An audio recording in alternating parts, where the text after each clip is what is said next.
The views, takes and opinions expressed on this show are of the host's own and do not represent the views, takes and opinions of the Main Event Mark, PWPH Wrestling Network and its affiliates.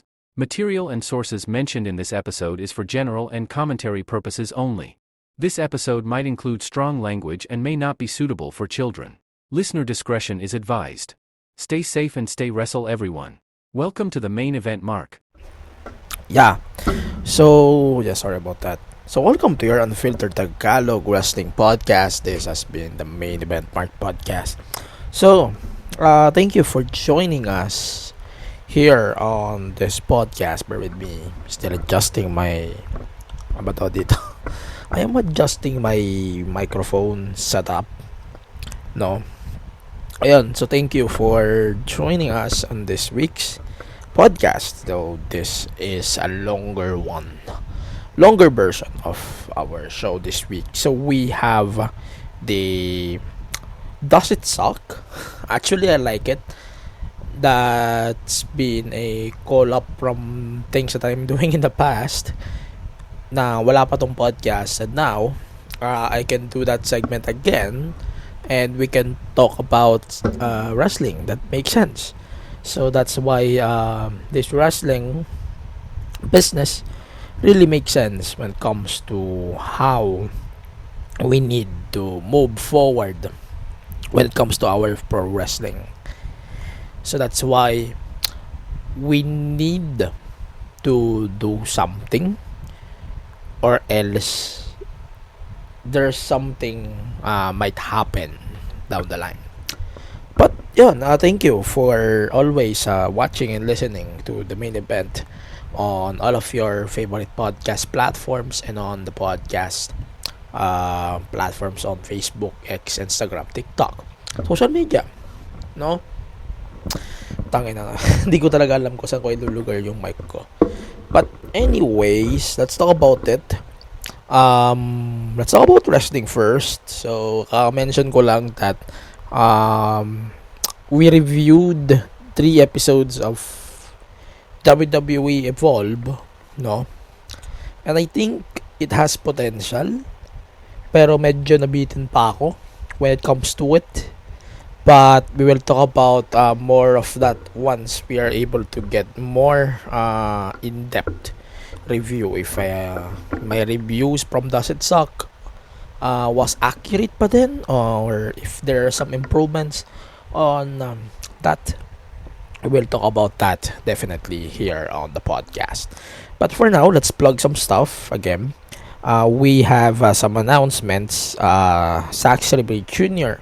and El Fantasmo are coming to Manila. So we're going to have TexCon Dakila that will take place on May 18, 2025. After nearly a year since his epic match at TexCon Decada, Zack Sabre Jr. returns to Manila to headline TexCon Dakila on May 18, 2025 at Brawl Pit Bluesan for another exciting weekend of Pinoy wrestling. This time, he is joined by El Fantasmo for a tag team international dream match, aiming to top his last visit.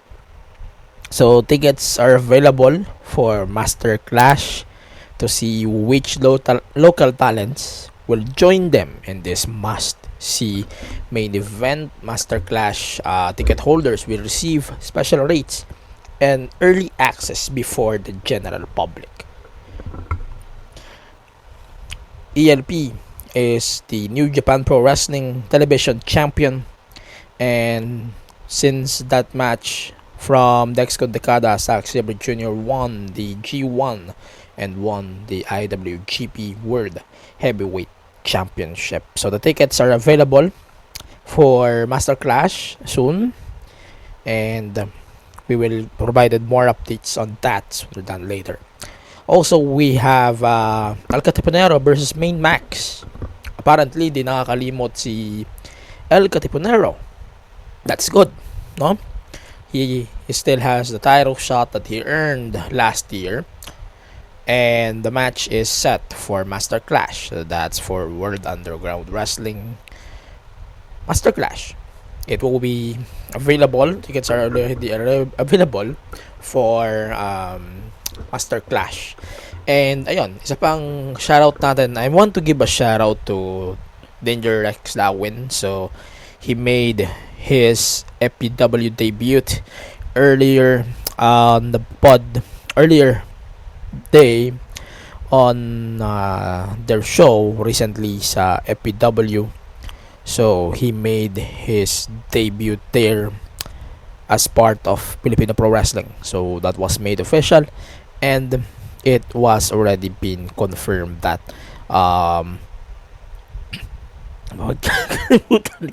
Danger X Lawin is already part of FPW.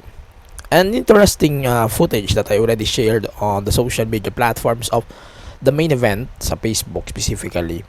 Rocco Nazino actually wrestled in FPW. He hit a 5-star splash, and yeah, that was amazing. We saw the footages from the show, and I cannot wait to see more if the tapings are released anytime soon. But that's it for the talks for now on FPW, Astig, and also on our local wrestling. Again, please follow the podcast on all of the social media platforms, Facebook, X, Instagram, TikTok, and on other platforms, Blue Sky at Main Event Mark PW. And then please support Pro Wrestling Philippines Club on all of the social media platforms at PWPH Select. And isa pa, please support also our local wrestling on Thriller TV, as they are now uploading the shows there on Thriller TV, and that will be available also on other platforms. So let's talk about business. Wait lang, nakalimutan ko yung results for MLP Wrestling.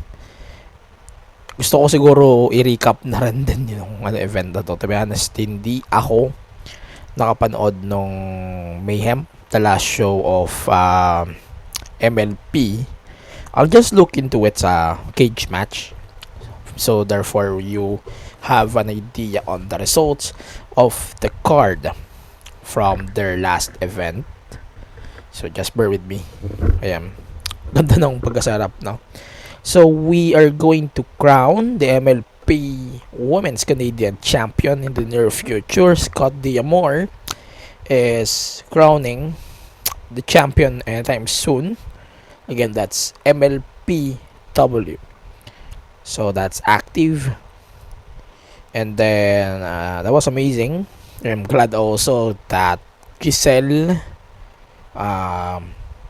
was used really well to catch the match. I think was really well, and I hope everything will go the same.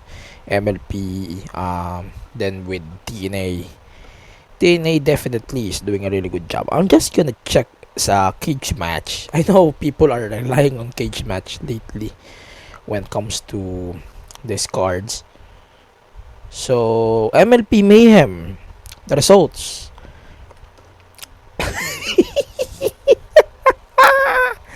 Dami nito. Taylor Rising defeated Bea Moss. That's an MLP Women's Canadian Title Tournament match. Serena defeated Aurora Thieves, another MLP Women's Canadian Title Tournament tag team match. The Jet Setters defeated Blake Christian and QT Marshall. 8-man tag. Johnny Parisi, Raj Singh, Rohan Raja, and Rohit Raju defeated Berpinger Gurjar, Billy Gunn, El Reverso, and Psycho Mike. MLP Women's Canadian Title Tournament quarter final match. Kylie Ray defeated Zoe Zaker. Kaito Kiyomiya defeated Shelton Jean. Jericho Cruz Oceanic Title 6-way Scrabble match. Mo Jabari defeated Brett Banks. What? Michael Allen, Richard Clark, and Rich Swan It's Stu Grayson and Taiji Ishimori. Pasensya na, medyo magulo yung lineup. Mike Bennett defeated Alex Zane. MLP Women's Canadian Tournament quarter-final match. Giselle Shaw defeated Lainey Luck. Then the main event, Tom Latimer defeated Bishop Dyer Baron Corbin. So that's the night 1 of the card. Sorry, hindi ko na nabasa ng ayos. Ayan, so that's night 1.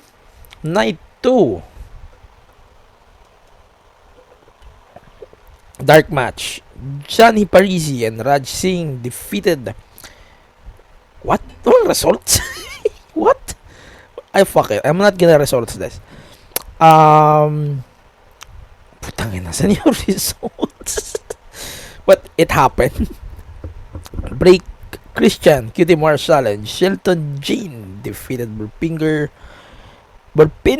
Judar, El Reverso, and Psycho Mike.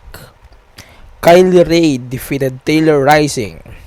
MLP Women's Canadian Title Tournament. Alex Zane defeated Kaito Kiyomiya, Stu Grayson, and Taiji Ishimori. Giselle Shaw defeated Serena Deeb in a title semi-final match for the Canadian title. PCO defeated Michael Allen Richard Clark. Tangin ng haba pangalan nila. Billy Gunn and Bishop Dyer defeated Matt Cardona and Tom Latimer. Rohan Raja defeated Rich Swann for the PWA Champions Grail title. Main event, the Jet Setters defeated the Kingdom, Matt Taven and Mike Bennett. Okay, that's it for MLP Mayhem. Not really an important event. But yeah, that's the show. And I think MLP is serving bangers for sure. And I'm glad that Scott D'Amore decided to upload 2 nights of MLP nung Verge of Excellence for 2 nights nung October. They uploaded that on their YouTube channel, so you can watch that before you can watch this as a bundle over on their TV. Okay, so let's talk about SmackDown now. So SmackDown, we don't have too much wrestling there, but there are some interesting wrestling also. We have Randy Orton kicking up the show as usual, parang concert na naman. And si Vince Russo ay nagrereklamo na dahil concert daw di umano. Then Kevin Owens arrived and said Orton didn't deserve what he did to him. He said that he can forgive Orton by picking Cody Rhodes if he can forgive KO for attacking him. He said that he saved Carmelo Hayes from Orton's punt, but Orton and Owens should chase the tag titles at WrestleMania because they were close to winning it in a few months ago. Orton told to show his apology where the sun doesn't shine, and he's going to beat the living hell out of him at WrestleMania. And the announcers seems they were able to confirm the match that it will happen, since it's a little bit logical for this type of storylines. And yeah, tangin ng mind games yan. So Owens usually is wearing his shirts, so that was made official na. Damian Priest and Jimmy Uso versus Drew McIntyre and Shinsuke Nakamura. Medyo wala pa tayong ganap dito except between Drew and Damian. Wala masyadong development doon. Wala ring urgency. Parang Nakamura is there because he's there. Very 2010 for some reasons. Yan, that was very random. Braun Strowman versus Jacob Fatu. The match was a little bit odd because it was ended in a number 1 contendership to, no? Then Braun earned his title shot versus LA Knight next week. Okay, let's talk about the brawl now. The segment between Charlotte Flair and Tiffany Stratton. That was a little bit awkward to me. So they are hyping it through a split screen. Then that was a little bit awkward. Parang Charlotte, I think, was the one who is ignoring the script. And to me, that was a little bit awkward. Yes, Tiffy is doing her part for sure. That's why we love Tiffy. And that was amazing also. Pero that was a little bit awkward talaga when it comes to the promo. Piper Niven defeated Zelina Vega. I really love this match because yes, this is my games match for Zelina Vega for sure. But I also love this dahil we wanted to see kung paano nga ba mag-evolve tong push ni Zelina Vega kay Chelsea Green for the US title. So that's what we're looking for. And obviously, medyo dominant naman si Piper Niven. And she lost because of a distraction. So that was amazing either way for both of them. And di naman natalo ng job si Selena. So that's for sure. Then we have Jacob Fatu. He's pissed on Solo Sikoa backstage after of his involvement, and the crowd doesn't really care about the match, to be honest, that we just mentioned. Jade Cargill versus Liv Morgan. This match, in my opinion, was my favorite match of Liv and also Raquel so far. Raquel. Jade. Si Liv, sa akin, this might be one of my favorite matches ni Liv since she turned heel. Jade is amazing here, man. They really used her well. Pero ang problema, medyo nabitin ako sa development of how they established the feud, and Naomi assaulted her. All of that sudden because of that distraction. Ganito mag-distract AEW, tangina. Tanda-tanda ako pa yung nangyari kay Okada. He distracted Buddy Matthews that it went pointless. Ganito yung dapat nangyayari sa mga distractions. Ganto dapat. Then, dirty ending, but it really makes sense kasi of Naomi. So that makes sense to me. Then we have teasers for Rey Fenix. I cannot wait to see more of this. And Jade.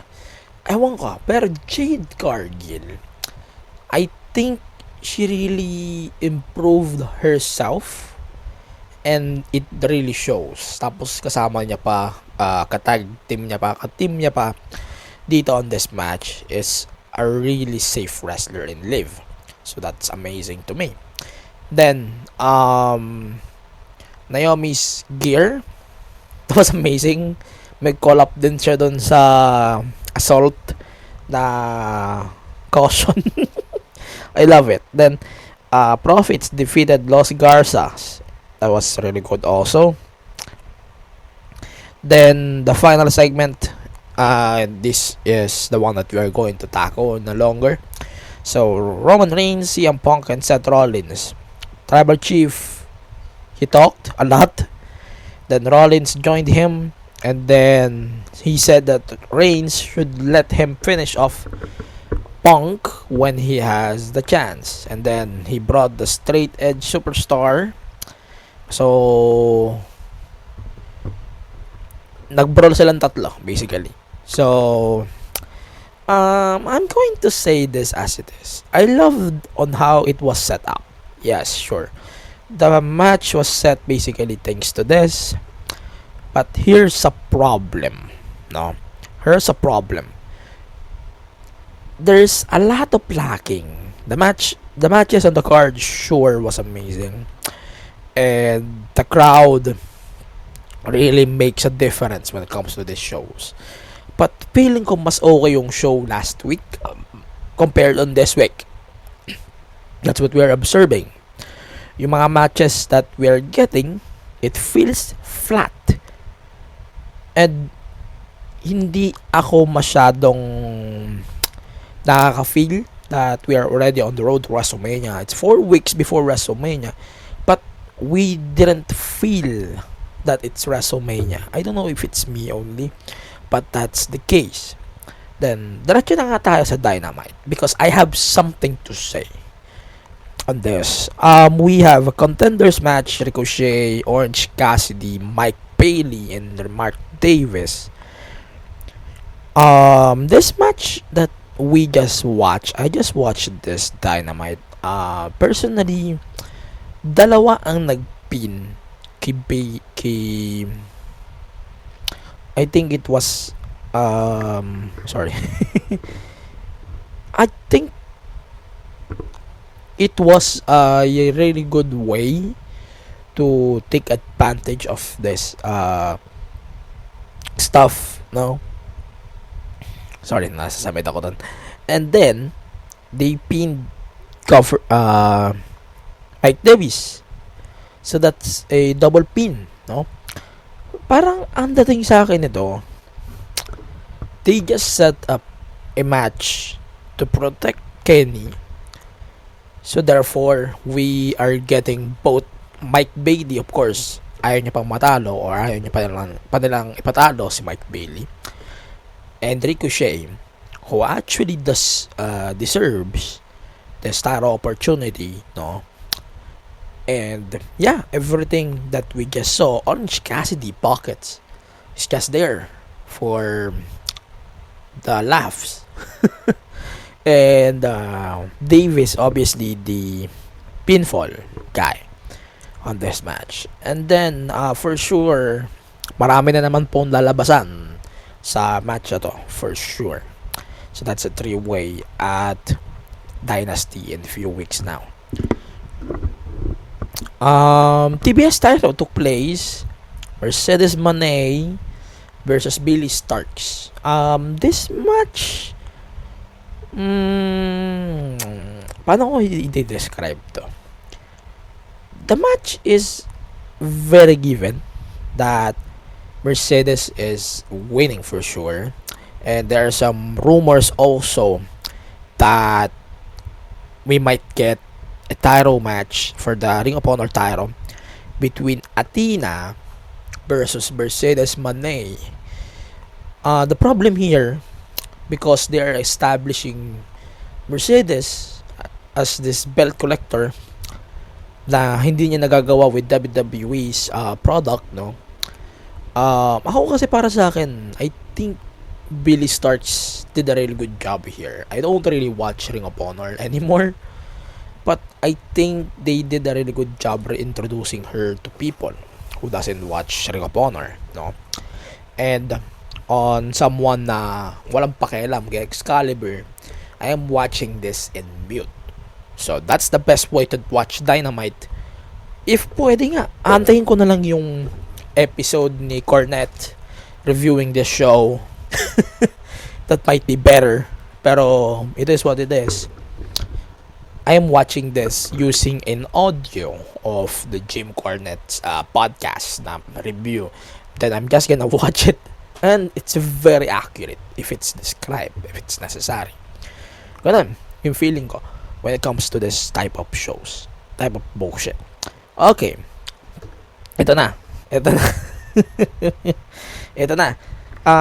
We have the street fight, Jon Moxley versus Cope. They are brutalizing each other. Then the Death Riders arrived, and Cope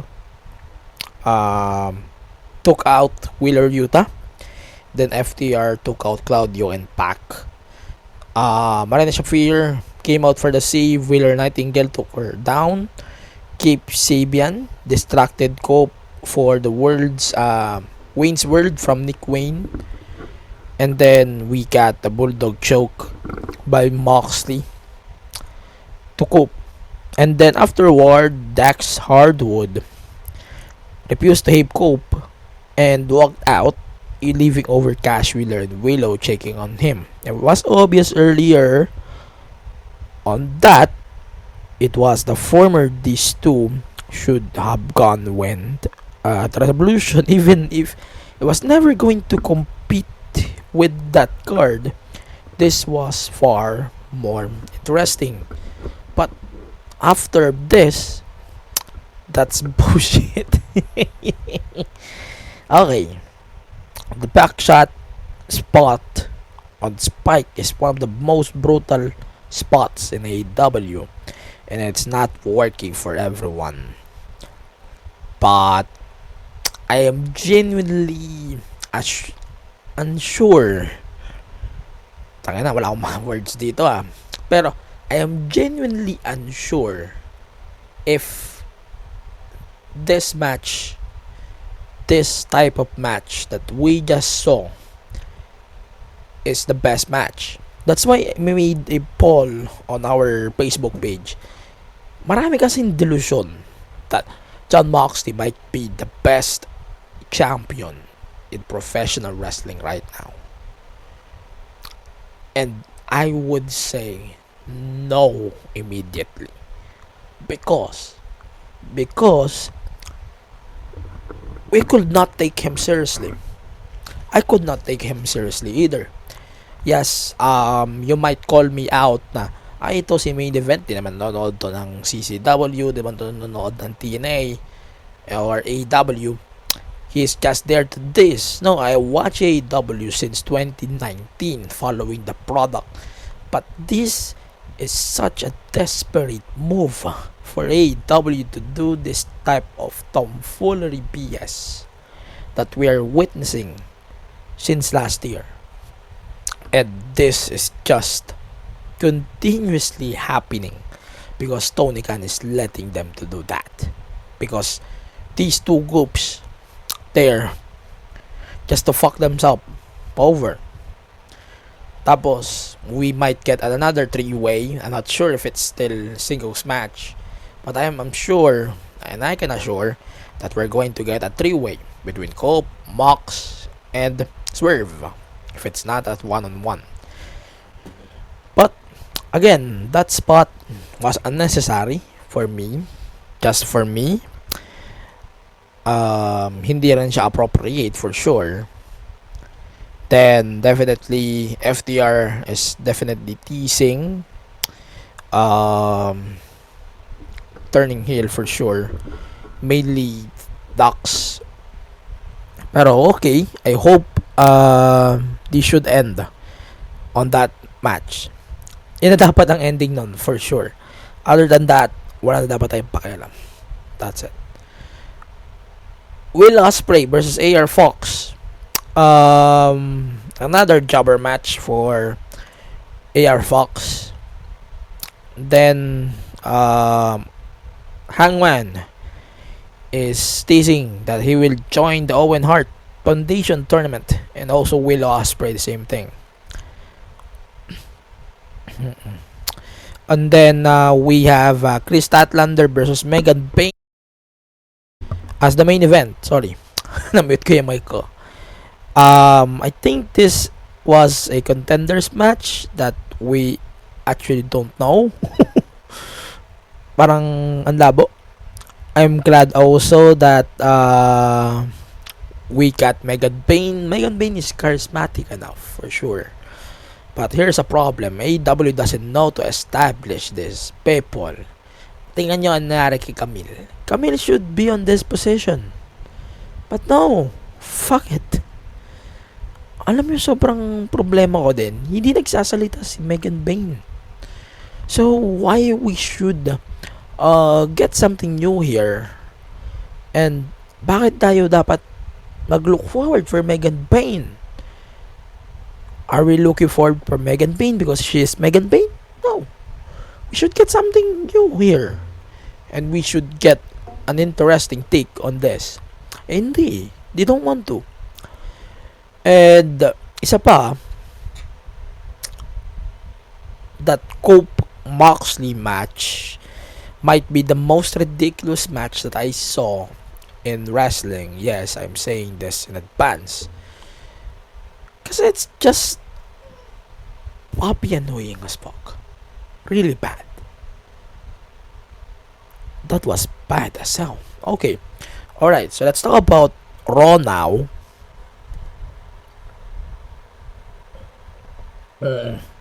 Alright. Okay, so that's a segment na almost an hour segment. Okay, so let's talk about this. So Cena explained himself for the first time since EC, no? Then wala na talaga yung saya niya, wala na talaga lahat, as in. And then he walked to the ring without the energy, and then the crowd is cheering, let's go Cena, Cena sucks. Then he is acting like he's going to leave without saying anything before picking up the mic and giving one of his motivational quotes. He mentioned that he has been a victim in an abusive relationship for 25 years with the crowd. Cena claimed that he is neither a babyface or a heel, and he is a human being. He said that every fan has been awful to him, and went on a rant on how he has tried to change for them only to continue getting booed. Then Cody Rhodes made his entrance. The details of the entrance was great actually. And then Cody responded that he wants to face the best Cena at WrestleMania instead of this whiny bitch that is in front of him.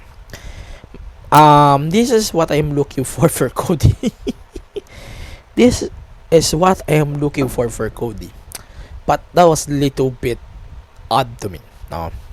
Ito yung kailangan ng feud na to. We need fire.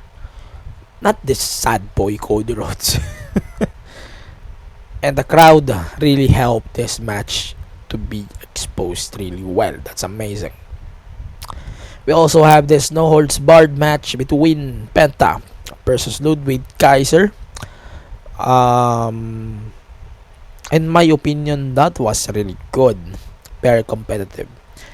Medyo bitin lang ako kasi di nagamit ng full potential. Yung no holds barred, I hope we can see more of chaotic PS here. So siguro parang I'm really hoping to see more of this. Then Dakota Kai defeated IB Nile. Let's skip that. Then Jey Uso defeated Austin Theory. Definitely let's skip that. Then we have the Creeds versus LWO. Before we move on, actually, we are getting teased with a tag match. We might see Joe Hendry next week on Raw, since it's in Glasgow, Scotland. So we should see more of this. And awan ko, we should see the breakup of A-Town Down Under. It's time. Tagal na nito. Then the Creeds defeated the Creeds was defeated by LWO. Then Braun Breaker defeated Finn Balor in the main event of this show. Seth Rollins Toxo match in the ring before that. But the match between Balor versus Braun was actually really good to me. And I hope we can see more of this, and medyo madami pa yung inaabangan natin with these types of segments that we are actually seeing on the television. Hindi kano heavy yung shows this week. Pansin nyo, no? Pero iba rin yung pakiramdam natin when it comes to these segments. But let's talk about NXT now. So Ruka was defeated by Chelsea Green. This was amazing to me, man. Really good match, I think. And then the crowd are cheering the Pledge of Allegiance. That was really good. Alam nyo, before I continue on my tirades here, let's talk about my take on the current champions right now. Stephanie Baker as the North American champion, Lyra Valkyria as the Intercontinental champion, and now we have Chelsea Green as the United States champion. There's an argument on social media that Chelsea Green was used really well compared to her counterpart in Lyra Valkyria. And I agree on that, for sure. I agree because Chelsea is over, Chelsea is effective, Chelsea is not charismatic enough to become this on this character. I mean, Lyra Valkyria, don't get me wrong, Lyra is amazing. Lyra can do the job really well. Lyra, I think she's really good. I hope we can see more of Lyra Valkyria for sure. But here's a problem. We don't really see Lyra Valkyria. That's why hindi natin makita yung full potential niya. And next week, magkakaroon pala ng match si Stephanie Baker. On 2 occasions, we will talk about that in a bit. Basta mamaya pag-usapan natin. And then we have also this Trick Williams teasing a heel turn on Jabon. And then they mentioned that he will never be champion, and the two of them having dreadlocks doesn't make them friends. The first ever NXT Double Women's Champion Stephanie Baker appeared to the ring, and I wanted to make history and make it the best women's division on the planet. She announced that next woman who will enter the ring will be first challenger, and then Jada Parker attacked Stephanie from behind and officially announced that she will challenge for the match. NXT has loaded championship picture lately with the women mainly, and then I hope we can see more of this for Stand and Deliver. Okay, and then Grace versus Baker, we can save that for after Mania for sure. And eto, in my opinion, Stephanie Baker is that charismatic. Alam mo yung problema? Hindi naman niya first language ang English so that's might be a problem for some people. Wrestling is my first language, and this proves it. And I agree. She is amazing. Oh. And then you're not the only one who accomplished something last week. That's mentioned by Jordan Grace. Okay. Segments na. Josh Briggs and Yoshiki Inamura from Noah defeated Hank and Tank Connection. That was really good. Then the Angelo family had a match with the Kudling. I don't really care. Carmen Petrovic versus JC Jane. JC Jane defeated Petrovic. Then Ricky Saints defeated Rich Allen. That was really good also. And then here's what we were waiting for, the NXT Underground match. Trick Williams easily defeated Eddie Thorpe. And then we have this call out kay Oba Femi, making his intentions to challenge for the women's or the world title, sorry. And then the Dark State, and then we have Javon. So I think Javon Evans is also part of this Dark State, no? And man, that was very easy that they were able to introduce things and the stuff also. That was really good. I think that was really good when it comes to the segment. Pero the main event was flat, definitely. Kaya nga hindi ko na review masyado Oo. That was flat, to be honest. And I hope we can see more of that soon. Last thing, let's talk about TNA. So, Metaphor Girls appeared on the latest episode of TNA, and they are teasing to challenge the new champions, the Elegance Girls. And then we have Gigi Dolin and sino nga tong isa? Hindi ko matanda yung pangalan niya. Basta yun, we have a title match that was made official. Titong Paxley yan, alala ko na. For next week's TNA Impact, we are going to have a title match between the two. So, not really too much of a development on TNA because mas interesting yung pay-per-view na nangyari last time. Di ko na masyadong re-reviewin yun. But, here's a thing that we need to review. Kasi, sobrang natutulig na ako or nabibuisit tayo every time we are getting corrected on this Dave Meltzer crap. I really need to review this thing because it needs to be addressed. So this was the parody conversation of Meltzer discussing the Cody Cena rocking, and that's a real quote and the perfect example of Dave's fill in the blank reporting style. It's what you think. So, it's basically connecting the dots. Yan na yung pinaggagawa nito ni Dave. As always. That's why he is annoying, no?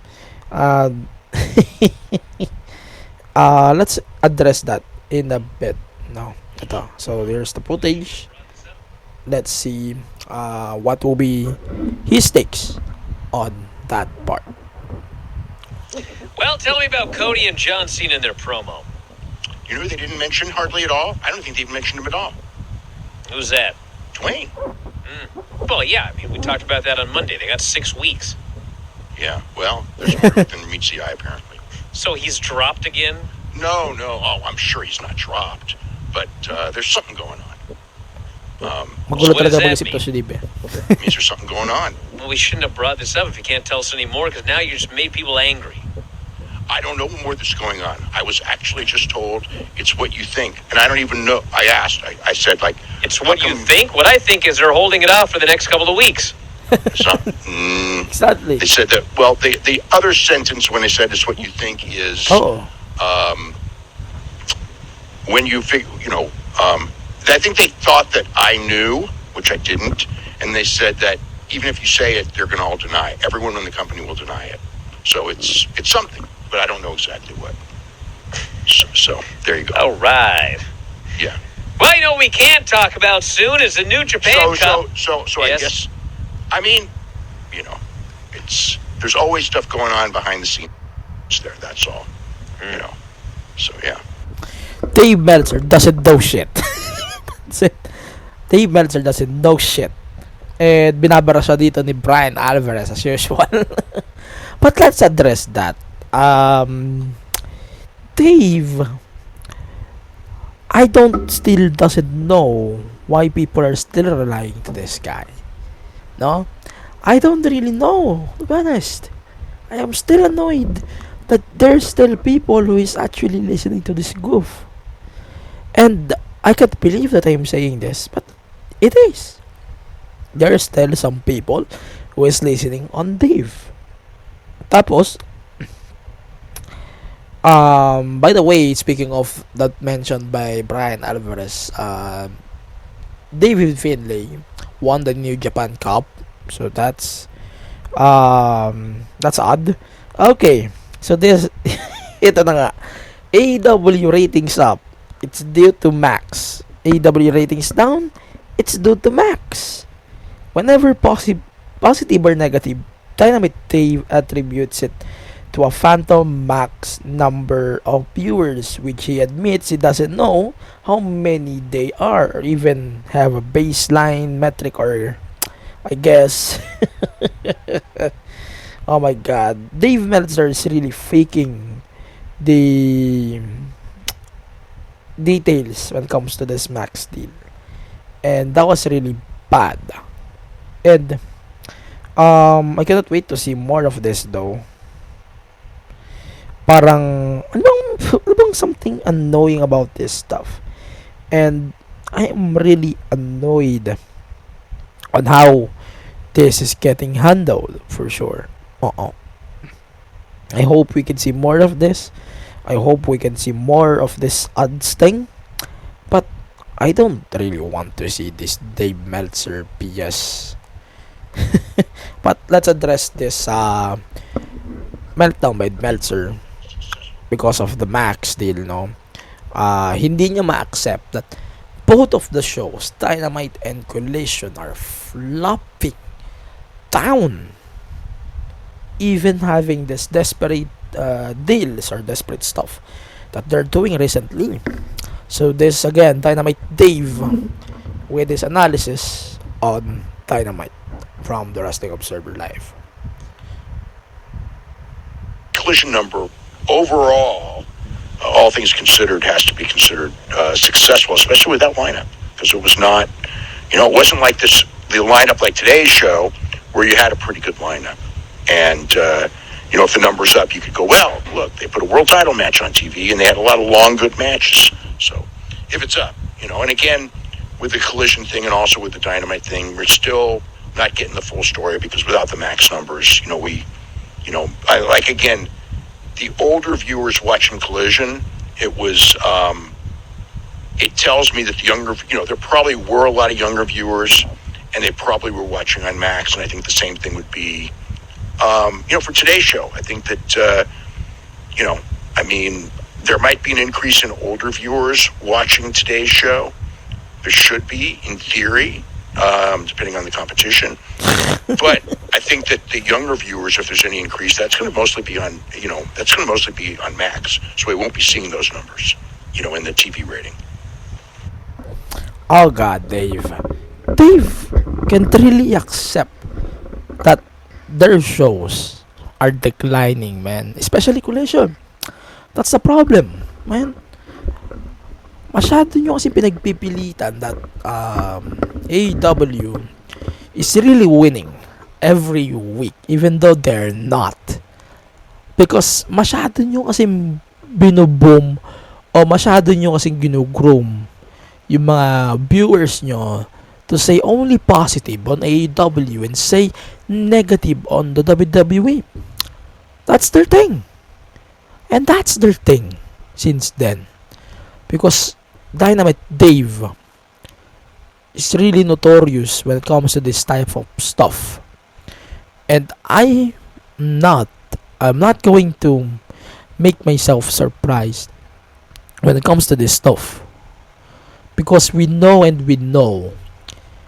he is fucking up. Why we're blaming Max? It's because of Max. Why we are not blaming Max? It's still Max.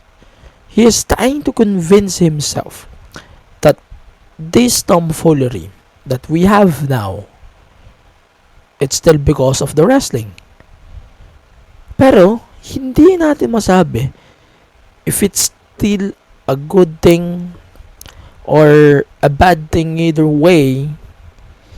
We could not say either way that it should be a good thing. Kasi, parang ang impression na lang natin dito, if this thing should be addressed, or if it's an idea that it should be an impression for all of these people, that should be an interesting things to say. But no, it's Dave.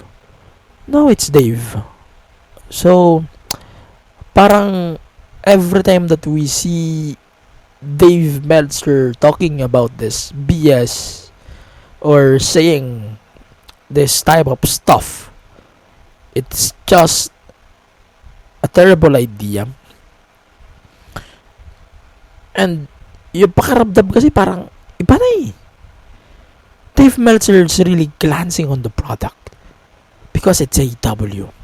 Kita nyo naman, it's very noticeable on the star ratings. He is giving the star ratings even though they don't deserve it. And they are doubting that WWE will be fine again. And WWE is fine again, but they could not accept that. It shows on the star ratings. It shows on how Dave is talking about WWE compared on how he's talking about AEW. That's why we want to stand against this tomfoolery of Dave. And I don't want anyone to talk about this like nothing happened. If you really wanted to listen to this tomfoolery of Dave, then that's on you. That's on you for sure. But I could not say less.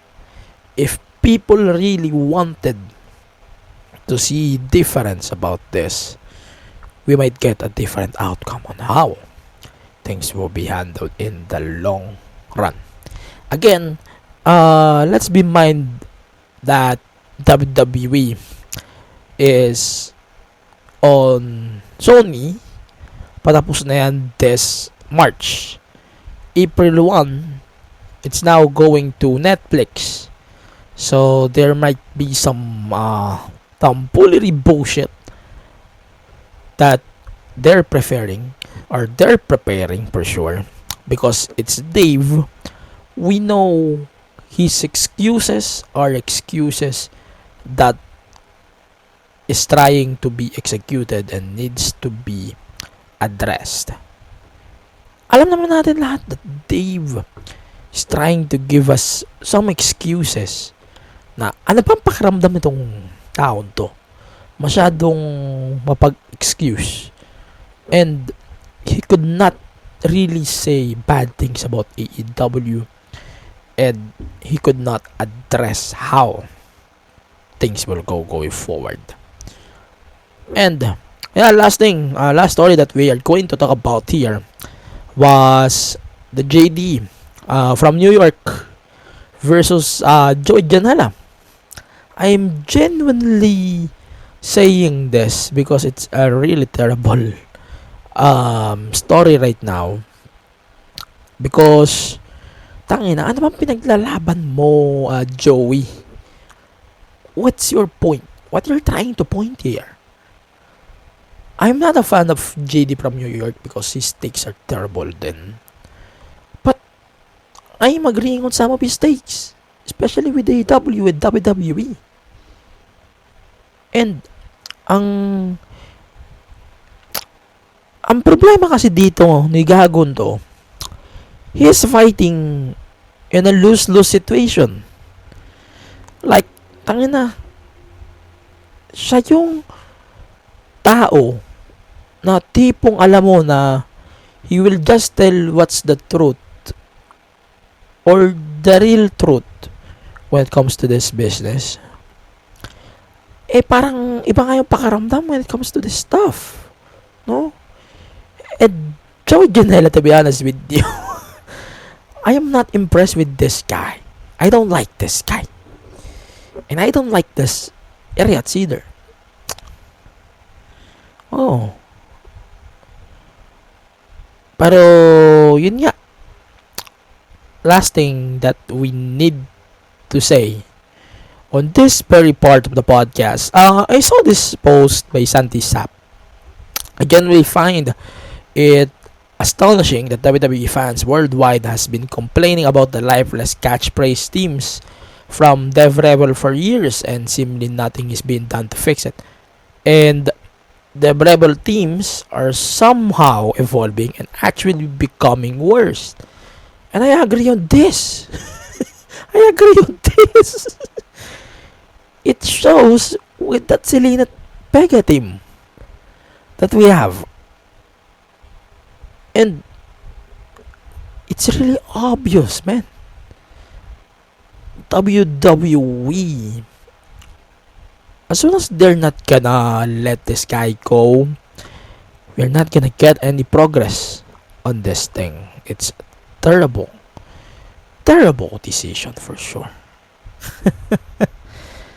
And I hope we can see more of this for sure. Let's address the preview. Mag-preview na nga lang tayo. Preview tayo for the upcoming Raw episode tomorrow as we are dropping this episode. Again, 4 AM po ang Raw this week, and it will continue on next week's Raw. The last Raw after The last Raw for this European tour. And then we have the Slammies already available. Okay, so this is the preview for this week's Raw. So we have Cody Rhodes and John Cena under the same roof in Glasgow, Scotland. And then we also have this information that Lyra Valkyria is set to defend the title versus Raquel Rodriguez. And CM Punk will take the mic in Glasgow. Jay in a mystery partner versus A-Town Down Under. And obviously the match that was made official, Penta versus ba't ako dito? Penta? Wait. Penta versus Braun Breaker for the Intercontinental title. That's the thing right there. Okay, again, the Slammies is now here. Let's talk about this real quick. We have these categories. It will be revealed on WWE social media platforms from the WWE World on April 20. So I'm gonna put this on the spot.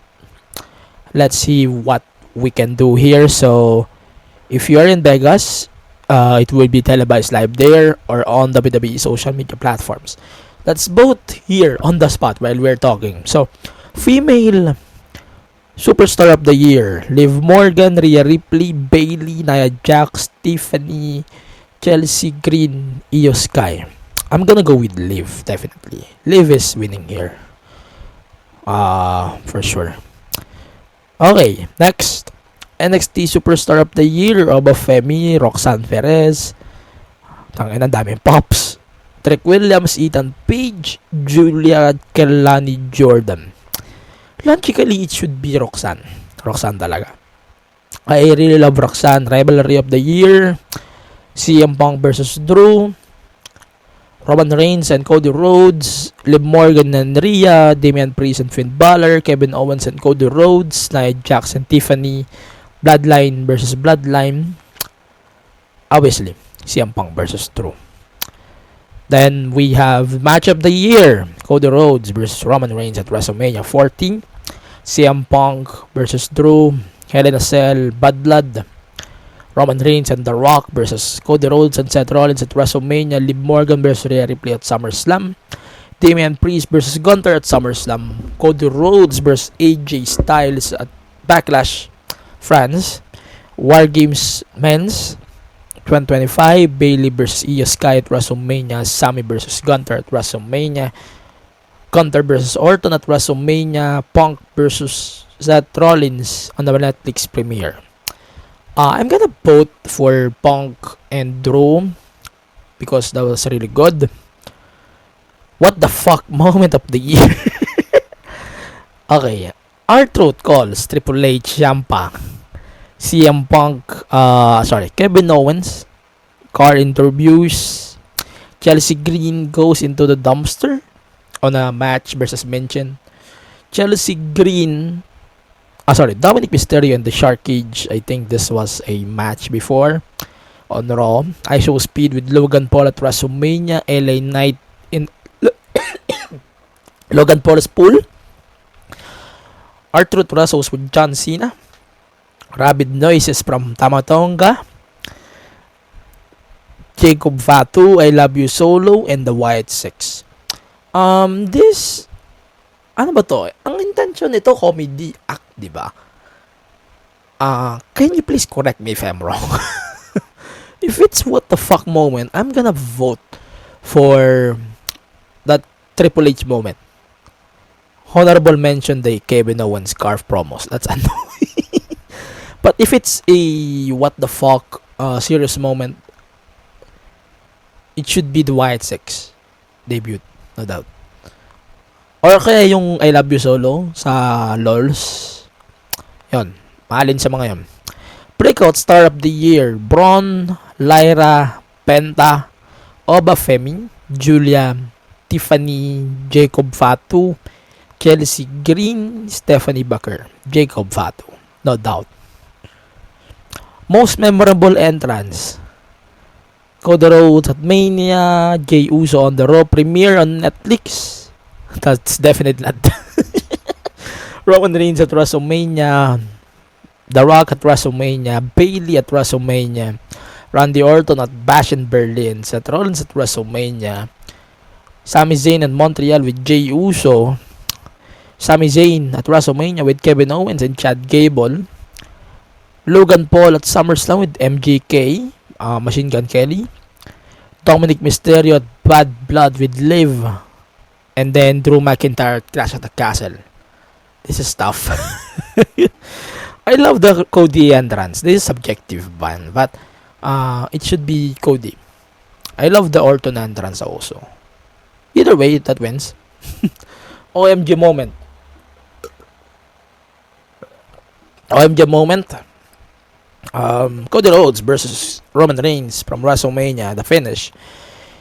Dominic turning on Rhea Ripley with Liv at SummerSlam. Kevin Owens turning on Randy Orton and Cody Rhodes in October.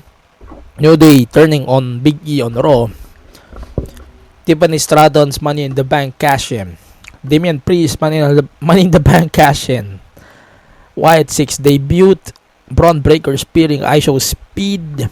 Bronson Reed hitting a Tsunami on Braun Strowman. John Cena turning on Cody Rhodes at Elimination Chamber. Roman Reigns returning at SummerSlam. Io Sky defeating Rhea Ripley to become the Women's World Champion on Raw. Personally, OMG moment of the year was definitely the New Day. That's the thing. I love the Tiffany one. I love the Damian Priest one. The Wyatt 6. Parang lahat to yung hirap eh. Pero, obviously, the Cena turn at the Elimination Chamber is definitely winning. More to come, guys. What is the best women's title match in WrestleMania history? I know this is not going to be accurate. Charlotte versus Asuka, WrestleMania 34. Trish versus Jazz versus Victoria, WrestleMania 19. Bayley versus Charlotte Flair versus Sasha Banks versus Nia Jax, WrestleMania 33. Chyna versus Ivory, WrestleMania 17. Alundra Blaze versus Leilani Kai, WrestleMania 10. Trish Stratus versus Mickie James, WrestleMania 22. WrestleMania 32, the 3-way. The WrestleMania 18, Trish Stratus versus Lita versus Jazz. And WrestleMania 20, Victoria versus Molly Holly. Tangina, where's the last year's match between Charlotte and Rhea Ripley? Or Bayley versus Io Sky? Or 2 years ago, sorry, when it comes to Charlotte versus Rhea. Both of them are amazing matches. It's getting tough here. I love the Asuka versus Charlotte. Trish versus Mickie James, also one of my favorite matches. The Trish versus Lita versus Jazz. But I'll just pick the WrestleMania 22, Trish versus Mickie James. Oh, that's interesting. That the 3-way is winning so far. The 3-way between Charlotte, Banks, and Becky are the winning so far. I know this is catering the casuals, but for sure. Okay. Which championship match should headline WrestleMania 35? Is still part of the rankings? Still part of the rankings? Definitely obvious. Part pa rin ba ito ng Utangin na. I am still answering the proper poll. Utangin na. I think I'm not. Okay, male superstar of the year for the wrestling awards. Okay, Cody Rhodes, Roman Reigns, Gunther, CM Punk, Damian Priest, Drew McIntyre, Jey Uso, Seth Rollins. Wrestling superstar should be Gunther. Overall, it should be Cody Rhodes. End of argument. Tangina, hindi pala slamis yung nahaban ako. Sorry guys. Faction of the year. OG Bloodline, The Judgment Day, The New Bloodline, American Made, Damage Control. New Bloodline for sure. I love the New Bloodline.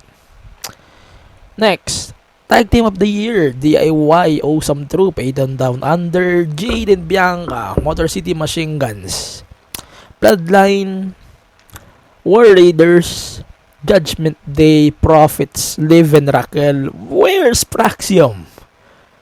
I want them here. Praxium. They should be here, for sure. They should be here. But, since I have no choice, I'll vote very unpopular 2024 Jade and Bianca. I think they are really good. Last year, ang hirap pa. War Raiders, hindi ko sila ganong ramdam as tag team until the win. Ganon din with Motor City Machine Guns because of their 2-week win. Sure. And Liv and Raquel, no. Scratch that. I'll just vote for the Bloodline. Is this the Bloodline? New Bloodline? Yeah, Bloodline. Next, Social Star of the Year, Drew McIntyre versus Chelsea Green. This is a shit top argument, man. Drew. It's Drew. Drew. Female Superstar of the Year. Naboot na ba natin to? Liv, Rhea Ripley, Bayley, Nia Jax, Tiffany, Chelsea, Io Sky. Again, it should be Liv. Kung nakaboto na ako, I don't care if hindi. Okay. I think nakaboto na ako para sa lahat. Ewan ko ba't may lumabas na random ball sa atin. Ewan ko, parang add na nakaboto ako sa ibang ball, no? Just going to confirm if I got it all. Yeah, I got it all for sure. Yun na yan. That's it for the poll for the WWE sa ano mo tawag dito? Slammy Awards. And I don't really care about that much, but let's vote it for fun. If you wanted to vote also for the Slammies, you can do so. And yeah, that should be it for the pod, at least for now. Ewan ko, parang I'm not that really excited when it comes to the Slammies. But regardless, it should be fun. And yeah, that should be it for the podcast this week on the Main Event Mark. Please follow the podcast on all of the social media platforms at Main Event Mark PW. And then please support our local wrestling every week. DexCon is Sawan Trailer TV. Again, FPW is also having the recent show. Congratulations to FPW. DexCon, they just have a successful show also featuring Yoshitatsu. That was really good. And ano ba? It should be available on Trailer soon. And then please follow and support the podcast on all of the social media platforms at Main Event Mark PW. Please support Pro Wrestling Philippines Club on all of the social media platforms at PWPH Select. And then ano pa ba? Please follow me on social media at AG Panera. Tapos paki-support na lang din yung ating ibang mga content here on the Main Event. Next week, we're still going to have a Does It Suck? Parang i-establish ko lang yung series. Then, balik tayo sa one episode per week until WrestleMania. Ganun lang muna gagawin ko. And then, we will be back with 2-parter WrestleMania reviews for sure. And we're going to give you all the scopes, all of the happenings, all of the shits that we need to look forward on this podcast. For now, again, my name is Angelo Pinera from the Main Event Mark Podcast. On that note, stay safe and stay wrestle. See you on the next episode of the pod.